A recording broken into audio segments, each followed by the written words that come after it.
ce vendredi. On retrouve Riyad Ziadaoui, directeur du Centre arabe des recherches et analyses. Bonjour. Le mot d'ordre de cette grève générale est politique. Alors quel est son objectif ? Son objectif, c'est mettre fin à cette ambiance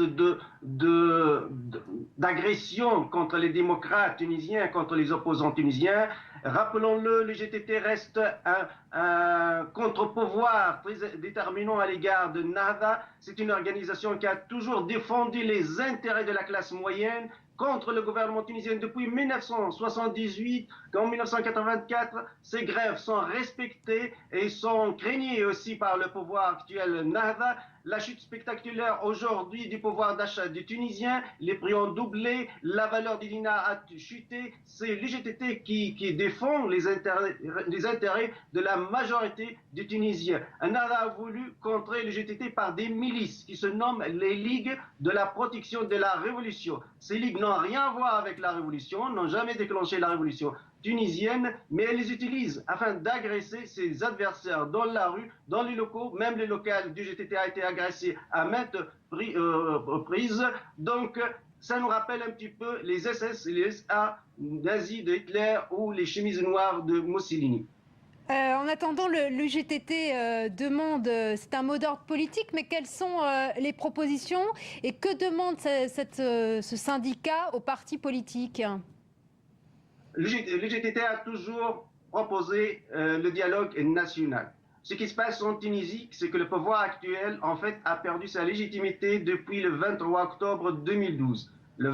Parce que avec les élections de 23 octobre 2011, tous les partis politiques ont signé un accord que la Constitution sera prête en octobre 2012 et que des élections législatives et présidentielles aussi sont faites en octobre 2012 et la Tunisie quitte le temporaire, le provisoire vers le durable. Or, le Troïka, Nahda n'ont pas respecté ce calendrier électoral. Monsieur Mohamed Brahmi a toujours rappelé ce calendrier électoral. Il a voulu quitter aussi cette assemblée parce qu'il ne respecte pas ce calendrier électoral. Le GTT aussi pousse vers la stabilité du pays en tenant vraiment ces élections.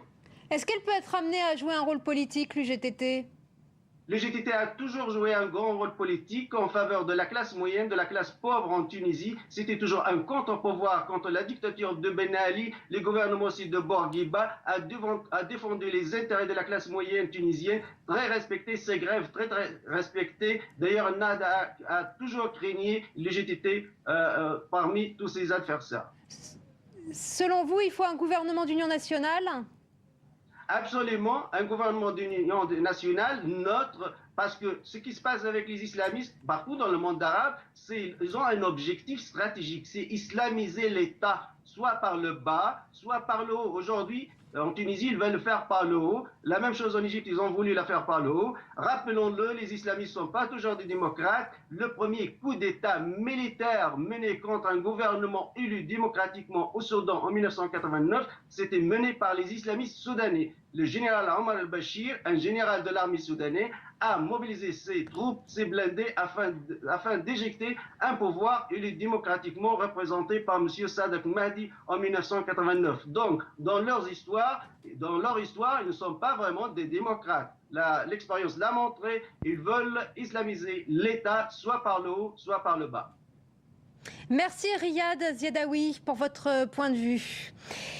L'Égypte, journée de manifestation, les frères musulmans appellent à la chute du pouvoir de transition et au retour du président déchu Mohamed Morsi. La justice égyptienne ordonne son incarcération sous l'accusation multiple d'assassinat de militaires et de conspiration avec le Hamas.